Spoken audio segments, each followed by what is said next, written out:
예레미야서 31장 1절부터 9절까지 말씀입니다. 구약성경 예레미야서 31장 1절부터 9절까지 말씀입니다.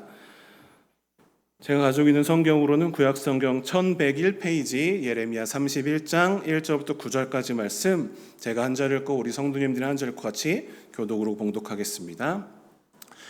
여호와의 말씀이니라. 그때에 내가 이스라엘 모든 종족의 하나님이 되고 그들은 내 백성이 되리라.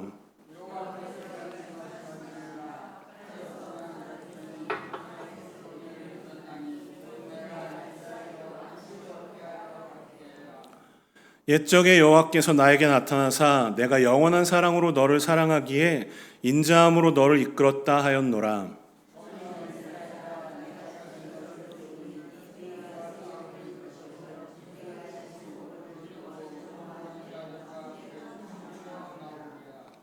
내가 다시 사마리아 산들의 포도나무들을 심되 심는 자가 그 열매를 따기 시작하리라.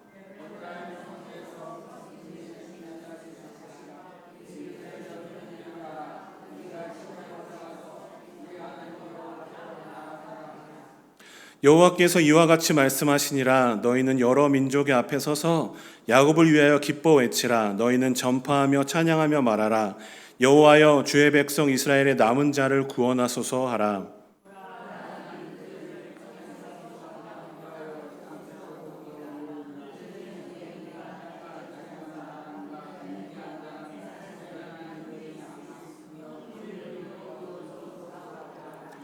우리 9절은 같이 읽겠습니다.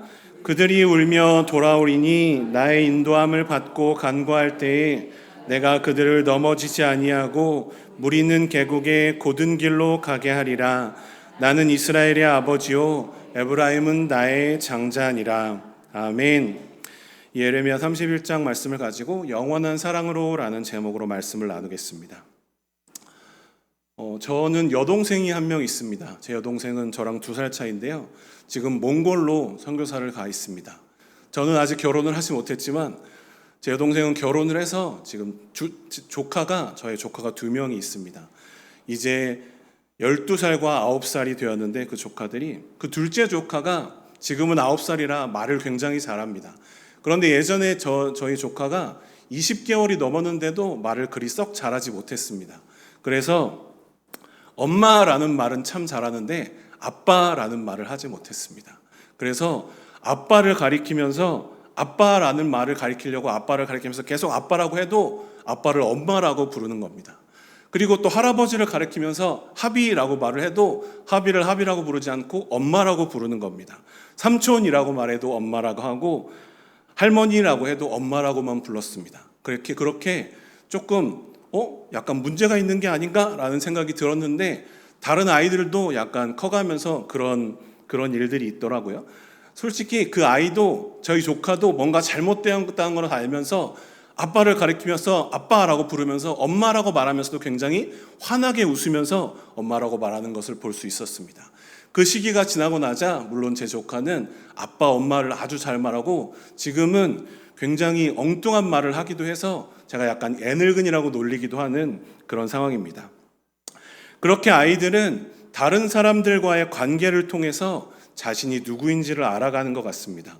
엄마, 아빠, 형, 할아버지 등 가족들을 통해서 자신이 누구인지를 알아가는 것입니다. 그렇게 아이들은 관계를 통해서 정체성을 찾아갑니다. 세상 그 누구도 자신 혼자서 자신의 정체성을 찾을 수 있는 사람은 없습니다. 왜냐하면 세상 그 누구도 다른 사람과의 관계, 특히 가족과의 관계가 없이는 태어난 사람이 없기 때문입니다. 사람은 그렇게 누구나 관계로부터 먼저 자신의 정체성을 찾아가고 있는 것 같습니다. 오늘 본문에서 하나님은 이스라엘 백성의 정체성에 대해서 말씀하십니다. 이스라엘에게 가장 중요한 관계는 무엇이었을까요? 그것은 바로 하나님과의 관계였습니다. 하나님이 아브라함을 부르시며 이스라엘 민족이 시작되었기 때문입니다. 아무것도 아니었던 아브라함을 하나님께서는 부르셨습니다. 그리고 이렇게 말씀하셨습니다. 창세기 12장 1절과 2절을 보면 여호와께서 아브라함에게 이르시되 너는 너의 고향과 친척과 아버지의 집을 떠나 내가 내게 보여줄 땅으로 가라. 내가 너로 큰 민족을 이루고 내게 복을 주어 내 이름을 창대하게 하리니 너는 복이 될지라 라고 그렇게 말씀하십니다. 하나님은 그렇게 아브라함을 부르셔서 하나님이 보여줄 땅으로 가라고 명령하셨습니다. 그렇게 하면 아브라함이 그 명령에 따르면 아브라함으로 큰 민족을 이루게 하시고 복이 되게 할 것이라고 그렇게 말씀하셨습니다. 아브라함이 그 하나님의 명령에 순종하면서 이스라엘의 역사는 시작되었습니다. 아브라함으로부터 시작된 이스라엘은 세월을 지나며 민족을 이루게 되었습니다. 하나님께서는 이스라엘 민족을 세우시면서 이스라엘과 언약을 세우셨습니다. 그 언약은 어떤 것이었습니까? 출애굽기 19장 5절과 6절 말씀 우리 같이 한 목소리로 읽겠습니다. 같이 읽겠습니다. 시작. 세계가 다 내게 속하였나니 너희는 모든 민족 중에서 내 소유가 되겠고 너희가 내게 대하여 제사장 나라가 되며 거룩한 백성이 되리라. 아멘. 우리 레위기 26장 12절도 같이 한 목소리로 읽겠습니다. 같이 읽겠습니다. 시작. 나는 너희 중에 행하여 너희의 하나님이 되고 너희는 내 백성이 될 것이니라. 아멘.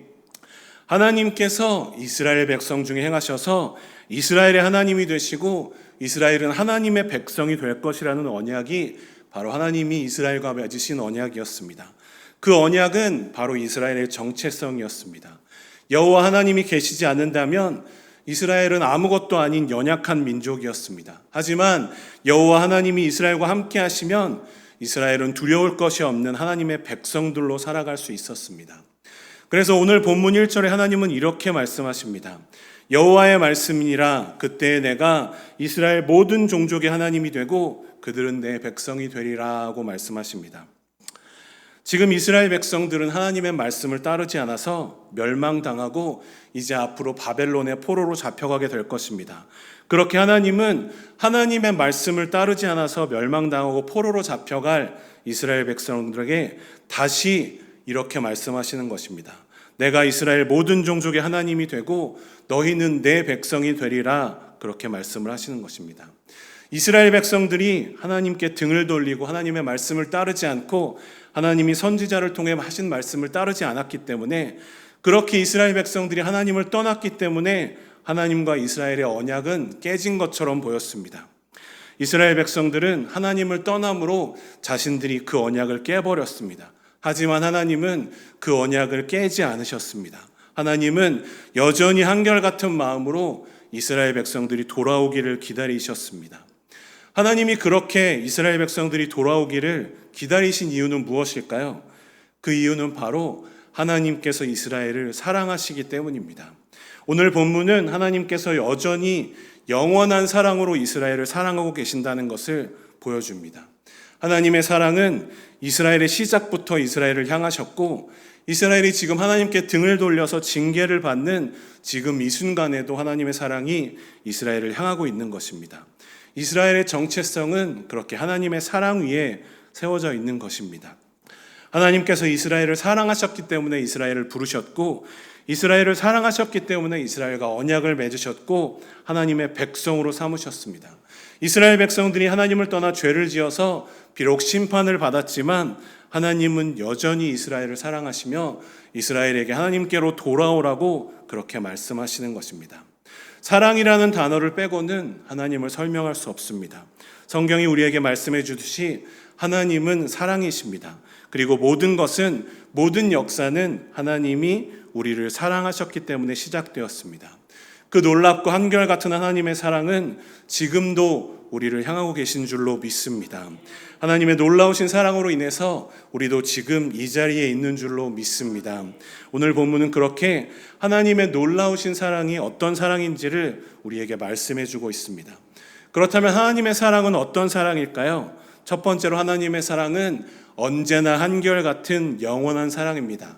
우리 첫째 한 목소리로 읽겠습니다. 시작. 아멘. 하나님의 사랑은 언제나 한결같은 영원한 사랑인 줄로 믿습니다. 성경은 사실 굉장히 오랜 세월 동안 쓰여진 책이고 사실 굉장히 많은 내용을 담고 있는 책입니다. 하지만 하나의 이야기라는 측면에서는 쉽게 이 이야기는 한 가지로 단순화시킬 수 있습니다. 바로 성경은 창조주가 자신이 만든 피조물을 사랑하는 이야기입니다. 그렇기 때문에 하나님의 사랑이라는 주제를 뺀다면 성경에서 남을 이야기는 하나도 없을 것입니다. 왜냐하면 하나님이 인간을 사랑하셨기 때문에 성경의 이야기가 시작되었고, 하나님이 인간이 여전히 사랑하시기 때문에 성경이 또한 지금도 우리에게 하나님 말씀이 되는 것이기 때문입니다. 오늘 본문 3절 말씀 우리 같이 한 목소리로 읽겠습니다. 오늘 본문 3절입니다. 시작. 옛적에 여호와께서 나에게 나타나사 내가 영원한 사랑으로 너를 사랑하기에 인자함으로 너를 이끌었다 하였노라. 아멘. 여기서 나는 바로 이스라엘을 가리킵니다. 옛적에 하나님께서 일방적으로 이스라엘에게 나타나셨습니다. 이스라엘을 사랑하셨기 때문에 하나님이 나타나신 것입니다. 그리고 하나님께서 영원한 사랑으로 이스라엘을 사랑하시고 인자함으로 이스라엘을 이끌어 주셨습니다. 여기서 말하는 인자함이란 무엇입니까? 그것은 바로 히브리어로 헤세드라고 합니다. 이 히브리어로 헤세드라는 말은 하나님의 한결같은 사랑을 가리키는 말입니다. 하나님은 하나님을 떠나려 한 이스라엘을 변함없는 사랑으로 그렇게 붙들어 주신 것입니다. 하나님을 떠나 죄 가운데로 달려가는 이스라엘을 변함없는 사랑으로 붙들어 주시고 이스라엘을 다시 돌이키게 하신 것입니다. 그렇게 하나님은 변함없는 사랑, 그 인자함으로 이스라엘 백성을 이끄셨습니다. 또한 2절에 보면 이렇게 말씀하십니다. 여호와께서 이같이 말씀하시니라. 칼에서 벗어난 백성이 광야에서 은혜를 입었나니 곧 내가 이스라엘로 안식을 얻게 하러 갈 때라 라고 말씀하십니다. 하나님은 이스라엘 백성들을 애굽에서 나오게 하셨습니다. 그리고 애굽에서 나온 이스라엘은 애굽의 군대에게 추격을 당했습니다. 하나님은 홍해를 가르셔서 그러한 애굽 군대의 칼에서 이스라엘을 건져주셨습니다. 또한 이스라엘은 여러 나라로부터 위협을 당하고 공격을 당했습니다. 하지만 하나님께서 변함없는 사랑으로 이스라엘을 이끌어주시고 보호해 주셨기 때문에 이스라엘은 그렇게 이스라엘을 노리는 다른 나라들의 칼에서도 벗어날 수 있었습니다. 또한 이스라엘은 광야에서 하나님의 은혜를 입었습니다. 아무것도 없는 땅, 어떤 것도 의지할 수 없는 땅, 그런 광야에서 이스라엘은 자신들을 인도하시고 먹이시는 그 하나님의 은혜를 체험했습니다. 그리고 하나님은 이스라엘을 이끌어 하나님이 예비하신 땅, 젖과 꿀이 흐르는 가나안 땅에 이스라엘이 자리를 잡고 나라를 이루어 안식을 얻을 수 있도록 인도하셨습니다. 그 모든 세월 동안 하나님은 한결같은 영원한 사랑으로 이스라엘을 이끄신 것입니다.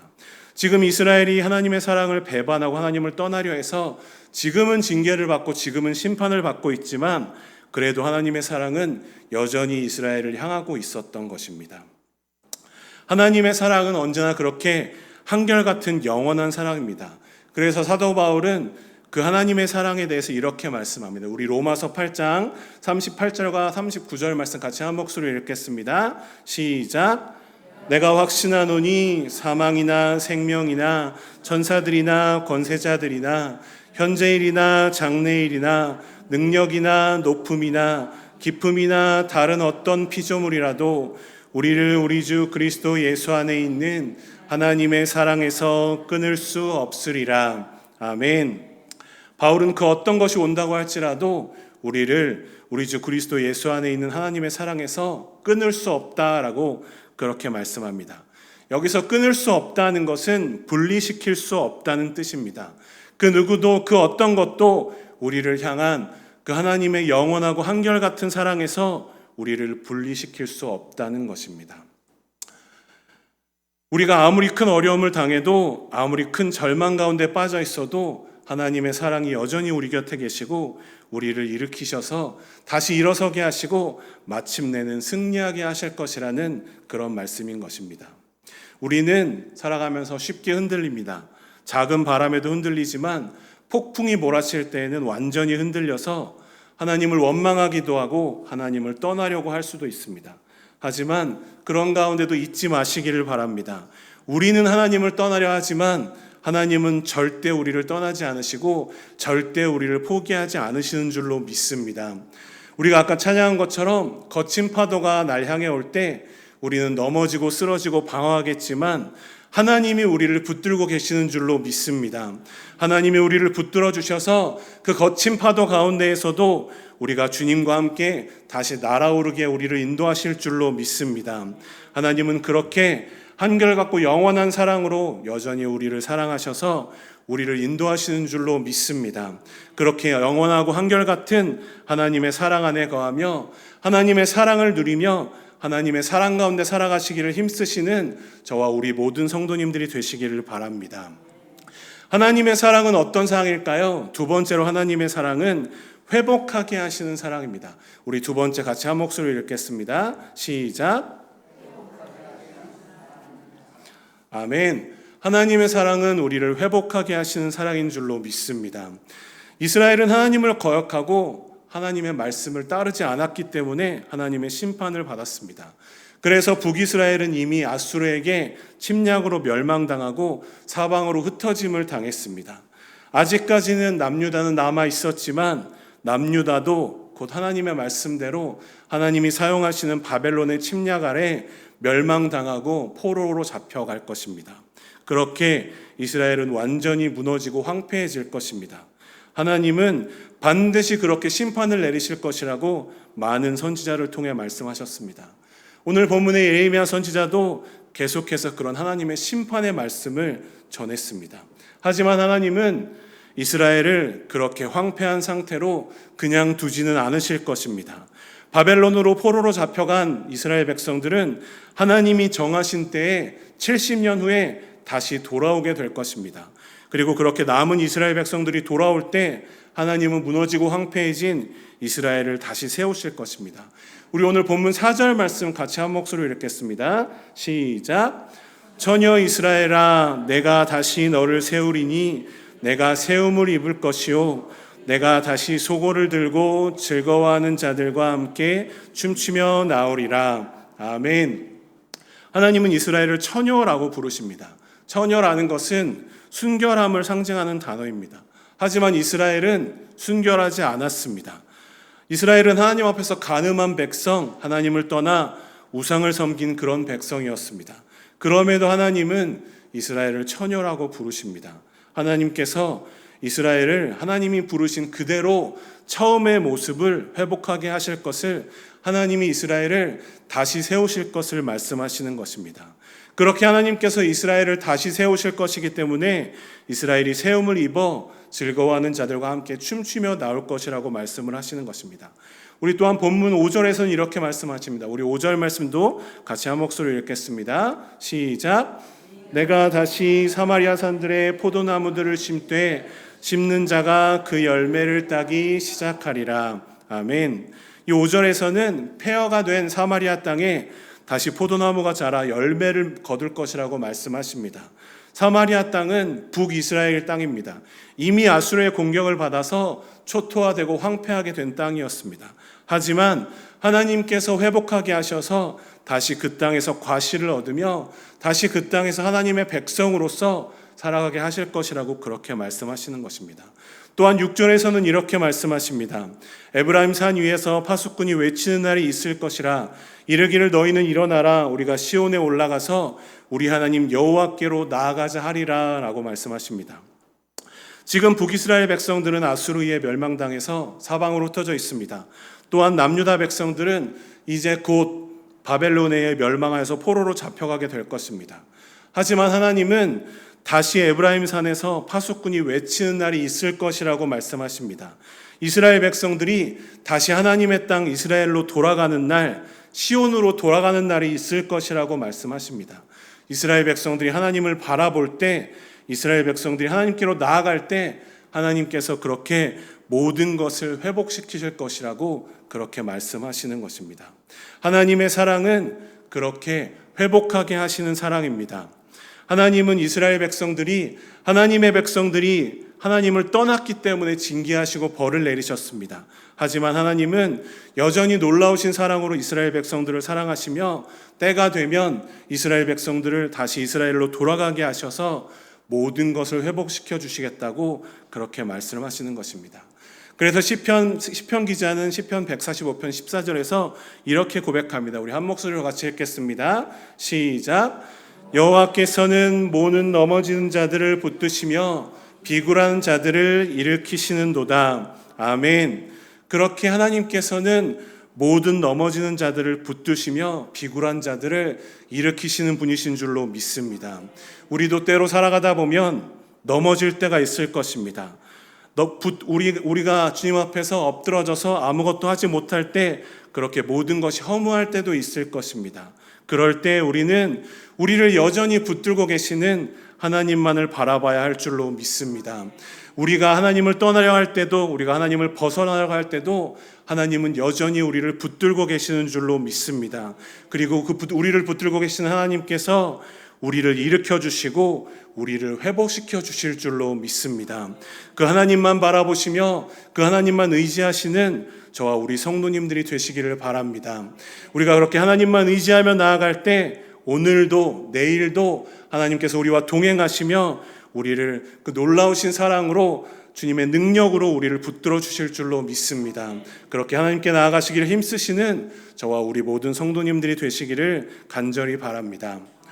하나님의 사랑은 어떤 사랑일까요? 마지막으로 하나님의 사랑은 자녀를 찾으시는 아버지의 사랑입니다. 우리 셋째 같이 한 목소리로 읽겠습니다. 시작. 자녀를 찾으시는 아버지의 사랑입니다. 아멘. 하나님의 사랑은 그렇게 자녀를 찾으시는 아버지의 사랑인 줄로 믿습니다. 하나님은 이스라엘 백성과 그렇게 아버지와 자녀의 관계를 맺으셨다라고 말씀하십니다. 우리 오늘 본문 9절 말씀 같이 한 목소리로 읽겠습니다. 시작.